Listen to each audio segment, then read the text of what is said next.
நான் முன்னாடியே சொன்ன மாதிரி டாஸ்மாக்ல மட்டுமே இது வரைக்கும் 1000 கோடிக்கு மேல ஊழல். இது வெளியே தெரிஞ்சது, வெளியே தெரியாத வரைக்கும் இன்னும் எவ்வளவு இருக்குதோ. அதே மாதிரி நகராட்சி துறையிலையும் 1000 கோடிக்கு மேல ஊழல். அவன பசங்க பிள்ளைங்க எல்லாம் படிச்சுட்டு வேலை தேடி எங்கெல்லாம் எப்படி எல்லாம் அலையறாங்க. அதுக்கு இந்த கவர்மெண்ட் என்ன செஞ்சிருக்காங்க தெரியுமா?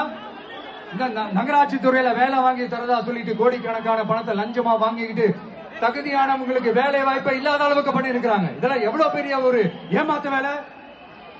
அதனால நம்ம தம்பி தங்கைகளே, உங்களுக்கான வேலை வாய்ப்பு இல்லாத இந்த ஸ்டாலின் சார் சர்க்காரை என்ன பண்ணலாம்? தூக்கி வீசி அறிவோமா? உங்களுக்கு பாதுகாப்பு இல்லாத, உங்களுக்கு வேலை வாய்ப்பு இல்லாத இந்த தீய சக்தி திமுக அரசு என்ன பண்ணலாம்? தூக்கி வீசி அறிவோமா? அடுத்து வண்டியா வச்சிருக்கிற பணத்தை என்ன பண்றதுன்னு தெரியாம இப்ப உங்க எல்லார்கிட்டையும் கொடுத்து எப்படியாவது ஜெயிச்சிடலாம்னு கனவு காணிட்டு இருப்பாங்க. நான் முன்னாடியே சொன்ன மாதிரி எல்லாத்தையும் வாங்கிக்கங்க.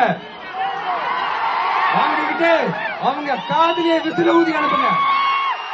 எப்படி? அவங்க செவல்லையே விசில ஊதி அனுப்புங்க.